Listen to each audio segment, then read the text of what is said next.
I were to tell you the tale of a Bravosi trading galley named the Treasure, a tale of wonder? Oh no, just a tale of misery.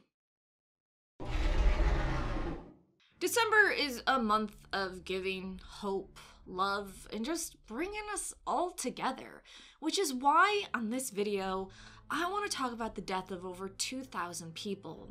This story begins shortly before Game of Thrones, the Song of Ice and Fire books, and to truly just enjoy and cherish this story, we're first gonna have to go over what the Grey Plague is. You're probably familiar with Grayscale. Shireen Baratheon was one of the lucky few to have survived it, and then be burned terribly. Father, don't do this, please! Father, no, please! Please help! But let's not talk about that. Grayscale is an often fatal disease that turns your skin stone-like to the touch. This disease typically affects children, though adults certainly can get it. While the disease isn't painful, towards the end game, you do go insane. And just in case you're curious and you want to lift up your spirits this season, here's some fun quotes about it.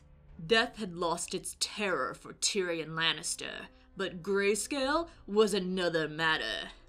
He had heard it said that there were 3 good cures for Grayscale: axe and sword and cleaver. Hacking off afflicted parts did sometimes stop the spread of the disease. Tyrion knew, but not always. Many a man had sacrificed one arm or foot only to find the other going gray.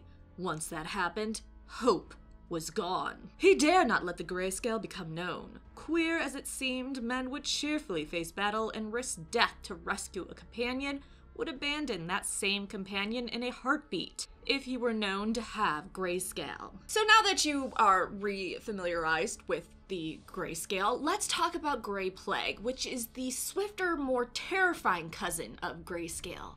Yeah. I know. But don't worry if you've already had Grayscale. If you have survived Grayscale, you are now immune to the Grey Plague. But you might be a carrier to infect other people, so maybe keep that in mind. So the Grey Plague, or Grey Death, turns those skin who are affected by the disease to stone, and why that is important is because of a Bravosi trading ship named the Treasure. See, this ship went to the Jade Sea and picked up all sorts of goodies, precious stones, herbs, silk to take back and sell. However, they picked something else up on their journey: the Grey Plague. When they came to Pentos to sell their goods, the Pentoshi were like, hell no! And they killed the ship's oarsmen as they came to shore and burned the ship while out at anchor. That did not save Pentos, however, because just like in our own world, there are rats. Rats have helped spread disease throughout our world, throughout history, and led to the death of a lot of people. Same thing happened here. The rats that were infected on board the Treasure eventually escaped the ship, went down the oar paddles, and got to the dock and spread throughout Pentos. And you can guess what happened from there. Over 2,000 people died in Pentos before the disease finally petered out.